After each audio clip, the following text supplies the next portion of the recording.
منافقین کہنے لگے آج تو علی پھنس گئے ہیں، والدین کی وراثت میں مرد کے 2 حصے اور عورت کا 1 حصہ کیوں رکھا گیا جبکہ اسلام تو مساوات کا درس دیتا ہے۔ حضرت علی اچانک سے خاموش ہو گئے۔ منافق خوش ہونے لگے کہ آج تو علی پھنس گئے ہیں۔ اس سوال کا جواب تو رسول اللہ بسم اللہ الرحمن الرحیم۔ موت ایک ایسی اٹل حقیقت ہے جس کا انکار کوئی ذی شعور نہیں کر سکتا۔ ہر انسان دنیا کی زندگی گزارنے کے لیے کوئی نہ کوئی کاوش اور جدوجہد کر کے مال و اسباب اکٹھا کرتا ہے۔ سوال یہ ہے کہ بعد از مرگ اس کے زیر ملکیت منقولہ و غیر منقولہ جائیداد کو کس طرح تقسیم کیا جائے۔ اسلام وہ دین ہے جس نے سب سے پہلے مردوں کے ساتھ ساتھ عورتوں کو بھی وراثت میں حقدار ٹھہرایا۔ حالانکہ اس وقت کے جزیرۃ العرب کے معروضی حالات عورتوں کے حوالے سے فرسودہ نظریات کے حامل تھے، بچیوں کو زندہ درگور کرنے سے بھی دریغ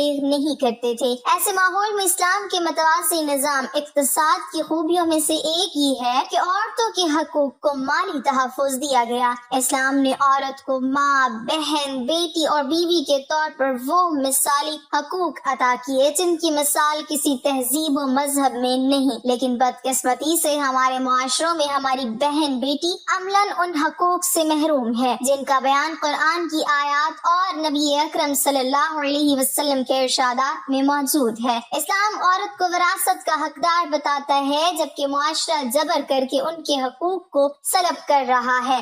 آج کے ترقی یافتہ دور میں بھی خواتین کی اکثریت کو ان کے حقوق کے مطابق وراثت میں حصہ نہیں ملتا۔ وہ لوگ جو بے خیالی میں یا جان بوجھ کر عورت کو حق کے وراثت سے محروم کر کے حرام مال کی جانب جا رہے ہیں، انہیں اس گناہ سے بچنا چاہیے۔ دور جاہلیت میں اہل عرب مختلف قبیلوں اور طبقوں میں بٹے ہوئے تھے۔ وراثت میں ان کے ہاں چھوٹے بچوں اور عورتوں کا کوئی حصہ نہ تھا۔ حضور اکرم صلی اللہ علیہ وسلم کی بعثت سے جہاں شرک و کفر کا خاتمہ ہوا اور دیگر تمام باطل رسموں کی اصلاح ہوئی، وہیں یتیموں کے مال اور عورتوں کے حقوق و میراث کے سلسلے میں بھی تفصیلی احکامات نازل ہوئے۔ دنیا انسانیت جاہلی تہذیب سے نکل کر اسلام کے پاکیزہ معاشرت میں زندگی گزارنے لگی۔ بعض حضرات اپنی زندگی ہی میں اپنا مال و جائیداد اولاد و اقربا میں تقسیم کر دیتے ہیں۔ عام طور سے دیکھنے میں آیا ہے کہ صرف بیٹوں کو حصہ دیا جاتا ہے اور بیٹیوں اور بیوی کو محروم کر دیا جاتا ہے، جبکہ بعض بیٹیوں کو مختلف لالچ دے کر حصے سے محروم رکھتے ہیں۔ ان لوگوں کو حالت صحت میں اگرچہ مال میں تصرف کا مکمل اختیار ہے، لیکن یاد رہے ان کا یہ عمل اسلامی تعلیمات کے خلاف ہے۔ چنانچہ امام بخاری و مسلم رحمہ اللہ نے حضرت جابر رضی اللہ تعالیٰ عنہ سے روایت نقل کی ہے۔ وہ فرماتے ہیں کہ حضور اکرم صلی اللہ علیہ وسلم اور حضرت ابوبکر صدیق رضی اللہ تعالیٰ عنہ بنو سلمہ میں میری عیادت کے لیے تشریف لائے۔ مجھ پر بے ہوشی طاری تھی۔ آپ صلی اللہ علیہ وسلم نے پانی منگوایا، وضو فرمایا اور کچھ چھینٹے مجھ پر مارے۔ مجھے کچھ افاقہ ہوا۔ میں نے پوچھا کہ میں اپنی اولاد کے درمیان اپنا مال کیسے تقسیم کروں۔ اس وقت یہ آیت نازل ہوئی، یوصیکم اللہ فی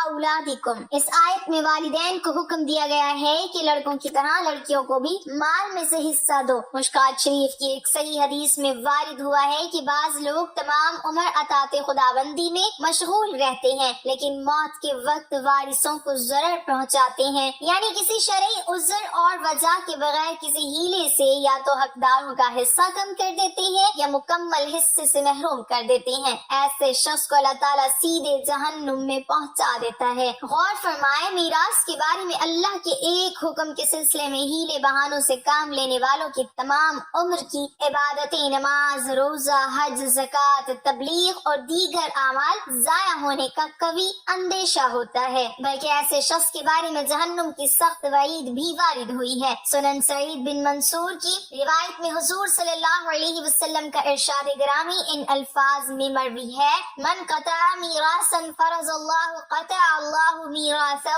من الجنہ، یعنی جو شخص اپنے مال میں سے اللہ تعالیٰ کی طرف سے مقرر کردہ میراث کو ختم کر دیتا ہے، اللہ تعالیٰ جنت سے اس کی میراث ختم فرما دیتا ہے۔ اللہ تعالیٰ کی اس ارشاد پر غور فرمائے، للذکر مثل حظ الانثیین، یعنی لڑکے کو 2 لڑکیوں کے برابر حصہ ملے گا۔ اللہ تبارک و تعالیٰ نے للانثیین مثل حظ الذکر نہیں فرمایا کہ 2 لڑکیوں کو 1 لڑکے جتنا حصہ ملے گا۔ علامہ آلوسی رحمۃ اللہ علیہ نے روح المعانی میں لکھا لکھا ہے کہ اللہ تعالیٰ نے للذکر مثل حظ الانثیین فرمایا، اس کی وجہ یہ ہے اہل عرب صرف لڑکوں کو حصہ دیا کرتے تھے، لڑکیوں کو نہیں دیتے تھے۔ ان کی اس عادت سیاہ پر رد اور لڑکیوں کے معاملے میں اہتمام کے لیے فرمایا کہ لڑکے کو 2 لڑکیوں کے برابر حصہ ملے گا۔ گویا یہ فرمایا کہ صرف لڑکوں کو حصہ دیتے ہو، ہم نے ان کا حصہ دگنا کر دیا ہے لڑکیوں کے مقابلے میں، لیکن لڑکیوں کو بھی حصہ دینا ہوگا، ان کو میراث سے محروم نہیں کیا جائے گا۔ امام قرطبی احکام القرآن میں اس آیت کے بارے میں فرماتے ہیں، ارکان دین میں سے ہے اور دین کے اہم ستونوں میں سے ہے اور امہات آیات میں سے ہے، اس لیے کہ فرائض میراث کا بہت عظیم مرتبہ ہے، یہاں تک کہ یہ سلس علم ہے۔ اس آیت کریمہ میں میراث کے احکام بیان فرمانے کے بعد اس کے اخیر میں اللہ تعالیٰ نے یہ ارشاد فرمایا،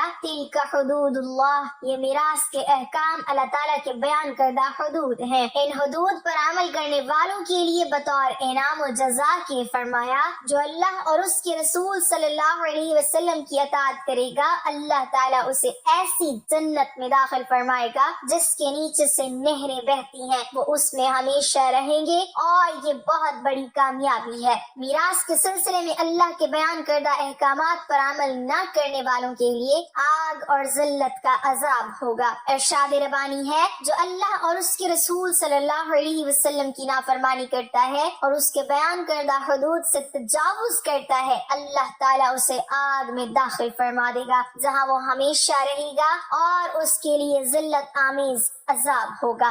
بیٹوں کو حصہ دے کر بیٹیوں کو محروم کرنا یا بھائی اور چچا وغیرہ کا خود لے کر عورتوں کو محروم کرنا، یہ زمانہ جاہلیت کے کفار کا طرز عمل ہے۔ اللہ تعالیٰ کے واضح اور صریح حکم کو پس پشت ڈال کر ایک کافرانہ رسم پر عمل کرنا کوئی معمولی خطا نہیں ہے، نہایت سرکشی اور اعلیٰ درجے کا جرم ہے، بلکہ کفر تک پہنچ جانے کا اندیشہ ہے۔ اپنی اولاد اور ورثہ کے لیے مال چھوڑنا بھی ثواب کا کام ہے۔ امام بخاری رحمۃ اللہ علیہ نے اپنی صحیح میں نقل کیا ہے، حضرت سعد بن ابی وقاص رحمۃ اللہ علیہ رضی اللہ تعالیٰ عنہ کہتے ہیں کہ میں فتح مکہ والے سال ایسا بیمار ہوا کہ یہ محسوس ہوتا تھا کہ گویا ابھی موت آنے والی ہے۔ رسول اللہ صلی اللہ علیہ وسلم میری عیادت کے لیے تشریف لائے تو میں نے عرض کیا، اے اللہ کے رسول صلی اللہ علیہ وسلم، میرے پاس بہت سا مال ہے، میری صرف ایک ہی بیٹی کو میراث کا حصہ پہنچتا ہے، تو کیا میں اپنے پورے مال کی وصیت کر دوں؟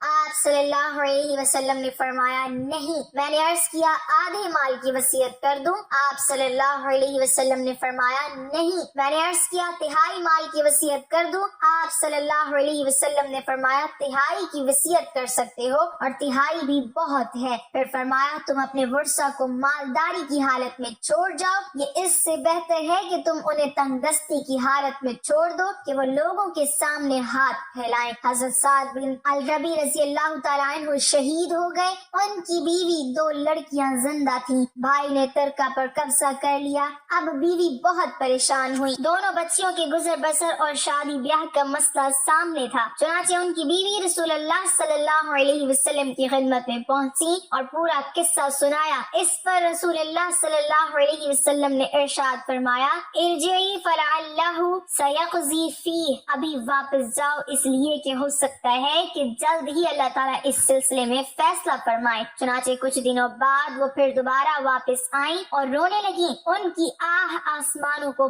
پار کر کے عرش تک پہنچ گئی اور آیت نازل ہوئی۔ رسول اللہ صلی اللہ علیہ وسلم نے یتیم بچیوں کے چچا کو بلایا اور حکم فرمایا کہ مرحوم کی دونوں بچیوں کو 2/3 اور بیوہ کو 8واں حصہ دے دو، اور جو بچے وہ 13 ہے۔ یہ میراث کی پہلی آیت ہے جو ایک مظلوم عورت کی داد رسی اور فریاد رسی کے لیے نازل ہوئی۔ میت کے مرنے کے بعد اس کے ترکہ میں سے جیسے نرینہ رشتہ دار اپنے شرعی مقرر شدہ حصوں کے تناسب سے حقدار ہوتے ہیں، ایسے ہی خواتین بھی یعنی والدہ، بیوہ، بیٹی، بہن اپنے شرعی مقرر شدہ حصوں اور میراث کے اصولوں کے تناسب سے حقدار ہوتی ہے، اور کسی بھی خاتون کے میت کی میراث میں حقدار ہونے کی صورت میں انہیں ان کے شرعی حصے سے محروم کرنا اور نرینہ رشتہ داروں کا قبضہ کر لینا ناجائز اور گناہ کبیرہ ہے۔ میراث میں کسی بھی حقدار کو اس کا حق اور حصہ اس دنیا میں دینا لازم اور ضروری ہے، ورنہ آخرت میں دینا پڑے گا اور آخرت میں دینا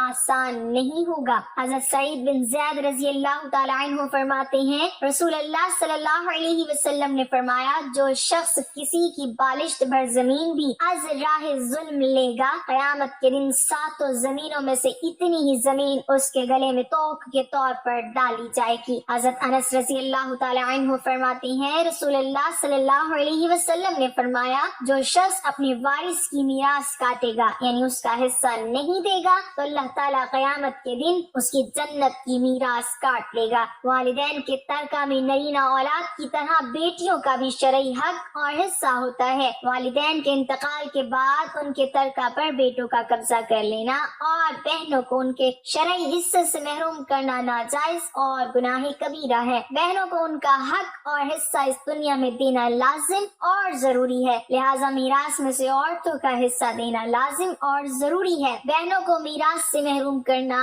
یا ان کے حق سے کم دینا ظلم اور ناجائز ہے۔ جو بھائی اپنی بہنوں کے حصے پر قابض ہو کر ان کا مال کھاتے ہیں، متروکہ جائیداد یا اس کے منافع میں سے ان کے لیے اپنے حصے سے زائد لینا حرام ہے۔ یتیموں، عورتوں اور بیٹیوں کو میراث اور جائیداد میں حصے سے محروم کرنا بہت بڑا جرم ہے اور گناہ ہے، قانون خداوندی سے بغاوت کے مترادف ہے۔ اس بارے میں کسی قسم کے ہیلوں اور بہانوں کا سہارا نہ لیا جائے بلکہ جو شرعی حصے داروں کا حق بنتا ہے وہ ان کے سپرد کر دیا جائے۔ ہاں اگر اپنے حصے پر قبضہ کرنے کے بعد وہ اپنی رضا اور رغبت سے کچھ یا سارا کسی کو دینا چاہے تو اس کے لیے لینا جائز ہوگا۔ یہ بات بہت واضح ہے کہ کسی بھی نظریے کے بارے میں جزوی اور نامکمل معلومات محدود فکر کو جنم دیتی ہے اور لوگ ان معلومات کی وجہ سے غلط نظریات بنا لیتے ہیں۔ یہ بات عام لوگوں کے لیے تو قابل معافی ہو سکتی ہے کہ ان کی معلومات کم اور نامکمل ہوں، مگر ایک محقق کے لیے ادھوری معلومات پر نظریہ قائم کرنا ناقابل معافی ہے۔ محقق علم کی بنیاد پر نظریہ قائم کرتا ہے اور اسی کے ذریعے حقیقت تک پہنچتا ہے۔ بہت سے لوگ اسلام پر اعتراض کرتے ہیں کہ اسلام پدر شاہی پسند مذہب، اس میں وراثت، گواہی اور اسی طرح کے دیگر معاملات میں عورتوں کے ساتھ بہت سی ناانصافیاں کی جاتی ہیں۔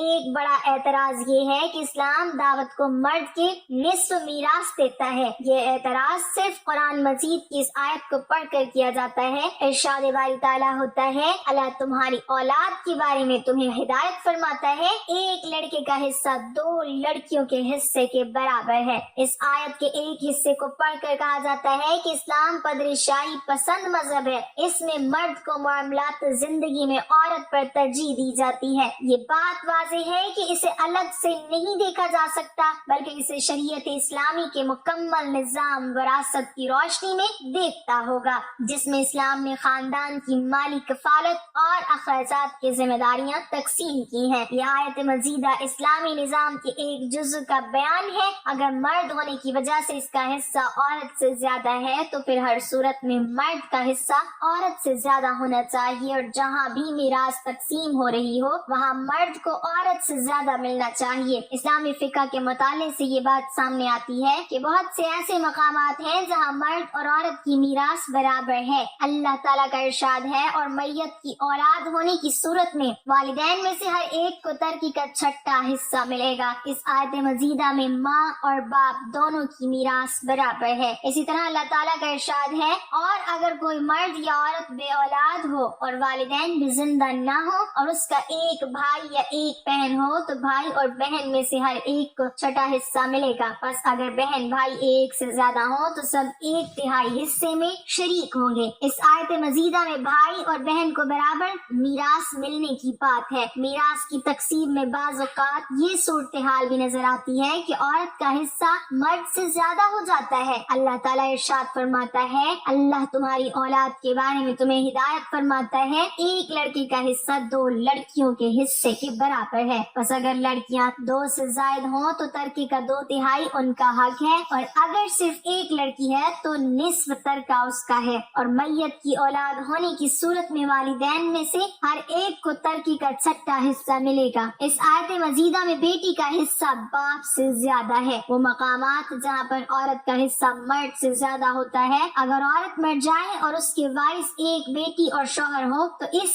صورت میں شوہر کو چوتھا حصہ ملے گا اور باقی ساری میراث بیٹی کو مل جائے گی۔ یہاں پر میراث کی تقسیم میں کچھ ایسی صورتیں بھی ہیں جہاں مرد کو سرے سے کچھ بھی نہیں ملتا اور ساری میراث عورت کو مل جاتی ہے۔ اگر باپ فوت ہو جائے اور اس کے لیے ایک بھائی اور ایک بیٹی ہو تو اس صورت میں ساری جائیداد بیٹی کو ملتی ہے، بھائی کو کچھ نہیں ملتا۔ اس کی وجہ یہ ہے کہ بیٹی پہلے طبقے کی وارث ہے اور بھائی دوسرے طبقے کا وارث ہے۔ پہلے طبقے کے وارث کی موجودگی میں دوسرے طبقے کے وارث کو کچھ نہیں ملتا۔ ایک دفعہ حضرت سیدنا مولا علی رضی اللہ تعالیٰ عنہ کوفہ کی مسجد میں بیٹھے تھے کہ ایک بندہ حضرت علی کی بارگاہ میں پیش ہوا۔ اس بندے نے کہا، اے علی، میں ملک شام سے آیا ہوں، میرے ذہن میں بہت سے سوالات ہیں، آج مجھے علم ہوا کہ آپ یہاں موجود ہیں، وہ سوالات کے درست جوابات کے لیے آپ کے پاس آیا ہوں۔ حضرت سیدنا علی نے فرمایا، پوچھو، کیا پوچھنا چاہتے ہو؟ اس شخص نے بڑے احترام سے کہا،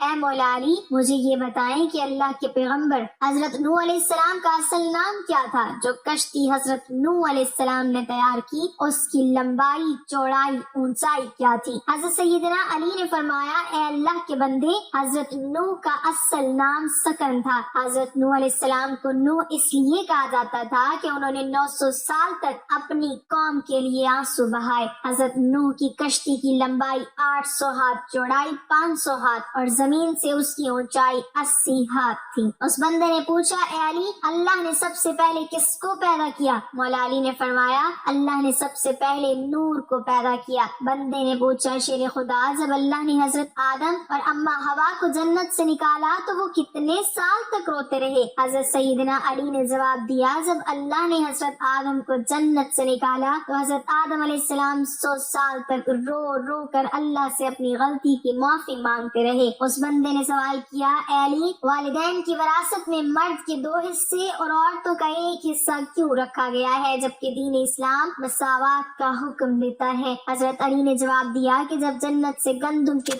3 دانے توڑے گئے تو حضرت اماں ہوا نے خود ایک کھایا اور حضرت آدم کو 2 دانے دیے، کیونکہ وہ ہمارے جد ہیں۔ اسی نسبت سے وراثت میں لڑکے کے 2 حصے اور عورت کو 1 حصہ مقرر کر دیا گیا۔ جب تک یہ دنیا رہے گی یہی عمل جاری رہے گا۔ اس بندے نے اگلا سوال کیا، مولا علی، جنات کا باپ کون ہے اور اللہ پاک نے جنات پر کون سے پیغمبر کو مبعوث فرمایا؟ حضرت سیدنا علی نے فرمایا کہ جس جنوں کی نسل جہاں سے شروع ہوئی اس کا نام شمان ہے، جس کو اللہ نے آگ کی چنگاری سے پیدا کیا۔ اللہ نے حضرت یوسف علیہ السلام کو جنات کا پیغمبر بنا کر بھیجا، جنہوں نے جنات کو اللہ کی عبادت کرنے کا حکم دیا، لیکن جنات نے اس پیغمبر کو شہید کیا۔ اس بندے نے اگلا سوال کیا کہ اے علی، بیل اپنا سر آسمان کی طرف کیوں نہیں اٹھاتا؟ کیا اس سے سر آسمان کی طرف اٹھایا نہیں جاتا؟ حضرت سیدنا علی نے جواب دیتے ہوئے فرمایا، جس دن سے بنی اسرائیل قوم نے گوسالہ کی پوجا کی، بنی اسرائیل کی یہ حرکت دیکھ کر بیل بہت شرمندہ ہوا، جس وجہ سے بیل کبھی بھی اپنا سر آسمان کی طرف نہیں اٹھانا پسند کرتا۔ گوسالہ ایک سنہری رنگ کا بیل تھا جس کو سامری جادوگر نے حضرت موسیٰ علیہ السلام کے دور میں اپنے جادو سے بولنے کی طاقت دی، اور حضرت موسیٰ علیہ السلام کی غیر موجودگی میں سامری جادوگر نے بنی اسرائیل کے لوگوں سے اس کی پوجا شروع کروا دی۔ مسجد میں بیٹھے سبھی لوگ حضرت سیدنا علی کی قابلیت پر خوش ہو رہے تھے۔ سوال کرنے والے نے اگلا سوال کیا کہ مد و جزر کیا ہے؟ حضرت علی نے اس کے سوال کا جواب دیتے ہوئے فرمایا، سمندروں پر ایک فرشتے کی ڈیوٹی ہے، جب وہ سمندر میں اپنا پاؤں ڈالتا ہے تو مد پیدا ہوتا ہے، جو وہ فرشتہ سمندر کے پانی سے اپنا پاؤں نکالتا ہے تو جزر پیدا ہوتا ہے۔ سمندر کے پانی کو خدا کی قدرت سے کم یا زیادہ ہونے کو مد و جزر کہتے ہیں۔ اس بندے نے سوال کیا، یا علی، اللہ نے آسمان، زمین اور پہاڑوں کو کس چیز سے پیدا کیا؟ حضرت سیدنا علی نے بڑے خوبصورت طریقے سے سب کو بتاتے ہوئے سمجھایا، اللہ نے آسمان کو پانی کے بخارات سے، زمین کو پانی کی جھاگ سے اور پہاڑوں کو پانی کی لہروں سے پیدا کیا۔ شام سے آئے ہوئے مہمان نے حضرت سیدنا علی سے پوچھا، اے علی، کس نبی نے ایک ہی وقت میں 2 بہنوں سے شادی کی تھی؟ حضرت امیر المومنین نے جواب دیا کہ وہ حضرت یعقوب علیہ السلام تھے، جنہوں نے ایک ہی وقت میں 2 سکی بہنوں سے شادی کی۔ حضرت یعقوب کی ان بیویوں کا نام لیا اور راحیل تھا۔ حضرت سیدنا علی نے فرمایا، اس کے بعد اللہ نے 2 سگی بہنوں سے نکاح کرنا حرام کر دیا۔ اس بندے نے سوال کیا، اے امیر المومنین، اللہ نے پہلے آسمان کو کس چیز سے تخلیق کیا؟ حضرت علی نے جواب دیا، اللہ نے پہلے آسمان کو رکی ہوئی فوج سے بنایا۔ شام سے آئے ہوئے مسافر نے سوال پوچھا، اے علی، سب سے پہلے کفر کی ابتدا کس نے رکھی اور پہلا کافر کون تھا؟ مولا علی نے فرمایا سب سے پہلے کفر کرنے والا ابلیس تھا، وہی سب سے پہلا کافر ہے۔ شام سے آئے ہوئے شخص نے بڑے ہی ادب و احترام کے ساتھ ہی سوال کیا کہ اے علی، قرآن پاک میں اللہ نے 7 آسمانوں کا ذکر کیا ہے، آپ 7 آسمانوں کے نام اور ان کے رنگ بتا کر ہمارے علم میں اضافہ کر دیجئے۔ حضرت سیدنا علی نے فرمایا پہلا آسمان پانی کے بخارات اور دھول سے بنا ہے، اس کا نام رفیع ہے۔ دوسرے آسمان کا نام کیزوم ہے، دوسرے آسمان کا رنگ تانبے جیسا ہے۔ تیسرا آسمان بے شمار رنگ رکھتا ہے، تیسرے آسمان کا نام مودون ہے۔ چوتھے آسمان کا نام عرفلون ہے، جس کی رنگت چاندی سے ملتی ہے۔ پانچویں آسمان کا نام ہیون ہے، جس کا رنگ سونے جیسا ہے۔ چھٹے آسمان کا نام عروس ہے، وہ سبز یاقوت سے بنا ہے۔ ساتویں آسمان کا نام اجمہ ہے، جس کا رنگ سفید موتیوں جیسا ہے۔ اس بندے نے سوال کیا اے مولا علی، حضرت آدم کا نام آدم کیوں رکھا گیا؟ حضرت آدم علیہ السلام کی عمر مبارک کتنی تھی؟ حضرت سیدنا علی نے فرمایا حضرت آدم کو اللہ نے زمین کے اعلیٰ ترین مٹی سے پیدا کیا، اسی لیے آدم نام رکھا، اور حضرت آدم کی عمر مبارک 950 سال تھی۔ اس شخص نے دوبارہ دریافت کیا یا علی، ابلیس کا نام آسمان پر کیا تھا؟ حضرت سیدنا مولا علی نے جواب دیتے ہوئے کہا آسمان میں ابلیس کو حارس کے نام سے پکارا جاتا تھا۔ شام سے آئے ہوئے آدمی نے کہا اے مولا علی، میں آپ سے آخری سوال پوچھ کر اجازت چاہتا ہوں۔ حضرت سیدنا علی نے فرمایا پوچھو، کیا پوچھنا چاہتے ہو؟ اس بندے نے پوچھا مکہ کو ام القریٰ کیوں کہا جاتا ہے؟ حضرت سیدنا علی نے جواب دیا ام القریٰ کے معنی ہر ترتیب کی ماں ہے، کیونکہ زمین کی ہر چیز اس کے نیچے سے بچھائی گئی، اسی لیے شہر مکہ کو جہاں بیت الشریف ہے اسے ام القریٰ کہا جاتا ہے۔ اللہ تعالیٰ سے دعا ہے کہ ہمیں دین پر چلنے کی توفیق عطا فرمائے اور میراث کے حوالے سے پائی جانے والی غفلتوں کے ازالے کی ہمت عطا فرمائے، امت مسلمہ کی تمام پریشانیوں اور مشکلات کو آسانیوں اور عافیت میں بدل دے، آمین۔ ناظرین، کمنٹ باکس میں اللہ تعالیٰ کے 99 ناموں میں سے ایک نام ضرور ٹائپ کریں۔